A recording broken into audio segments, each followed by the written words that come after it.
ఫిబ్రవరి 14న జరిగే అధిక జన మహాసంకల్ప సభకు లక్షలాదిగా తరలిరండి. స్థలం Bible mission grounds, Nagarjuna university ఎదురుగా, గుంటూరు. ఈ ప్రభుత్వం నిమ్ముకు నీరనట్టుంది. మేము తక్షణమే ఒకటే చెప్తున్నాం, ఆ అన్య మతస్థుల షాపులను వెంటనే తొలగించాలా. కంఠేశ్వర్లో అక్రమ నిర్మాణాలు జరిగినాయి, అవి తొలగించాలా. ఈ దేవాలయ పరిరక్షణ సమితి ఆధ్వర్యంలో ఇందూరు జిల్లాలో ఏ గుడి మాన్యాలు కాపాడే విషయంలో కూడా ఈ ఉద్యమము తీవ్రతం చేస్తాం. చెమ్ముని గుడిని తక్షణమే తొలగించకపోతే కొన్ని రోజులనే కార్యాచరణ చేసి చలో చెమ్ముని గుడి కార్యక్రమం కూడా పెట్టే ఆలోచన ఉంది. మీరు ఇకపోతే ఖచ్చితంగా ఆ చలో చెమ్ముని గుడిని ప్రోగ్రాం పెట్టి మేమే తొలగించాల్సి వస్తుందని చెప్పేసి హెచ్చరించడం జరుగుతుంది. ఎన్ని రోజులు ఈ సహనం, ఎన్ని రోజులు ఈ ఓపిక? 3 సంవత్సరాల నుంచి ఇప్పటికొక 20 కార్యక్రమాలు చేసినాం. ఈ ప్రభుత్వం నిమ్ముకు నీరనట్టే ఉంది కాబట్టి తక్షణమే తొలగించాలని చెప్పేసి మేము డిమాండ్ చేస్తున్నాం. భారత్ మాతాకి, భారత్ మాతాకి.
వెంటనే గుడిని ఆనుకొని ఉన్న అనమతస్తుల షాపుల్ని వెంటనే, అక్రమ నిర్మాణాలను వెంటనే, ఇంకా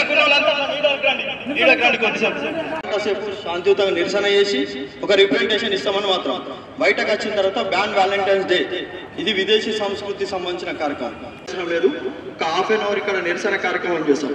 అయిపోయిన తర్వాత శాంతియుతంగానే మనం బయటకు వెళ్ళి వ్యాలంటైన్స్ డే ఏం లేదు, మేము ఇంకొద్దిగా ముందుకు జరుగుతాం. ఎండ ఉంది, కొంతమంది కార్యకర్తలు కూర్చుకుంటారు. గతంలో మనం అనేక సందర్భాలలో రిప్రజెంటేషన్ చేసినాం. అక్కడ అసిస్టెంట్ కమిషనర్ కావచ్చు, కలెక్టర్ చేసిన తర్వాత శివుడికి అభిషేకం చేస్తాం. శివుడికి అభిషేకం చేసిన తర్వాత శివుడి వేషాధారణ ఉన్నటువంటి అబ్బాయితోటే మనం మున్సిపల్ కమిషనర్ గారికి రిప్రజెంటేషన్ చేస్తాం. విషయం ఏంటంటే గత 3 సంవత్సరాలు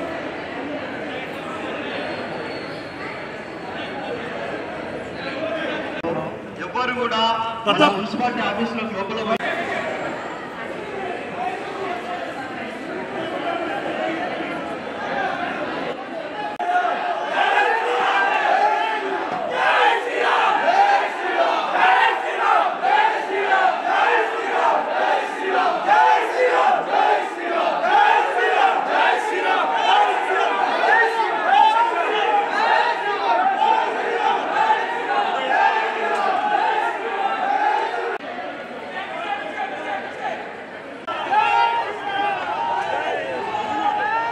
మరిన్ని వీడియోస్ కోసం ఛానల్ ని సబ్స్క్రైబ్ చేయండి. లేటెస్ట్ అప్డేట్స్ కోసం వాట్సాప్ ఛానల్ ని ఫాలో చేయండి.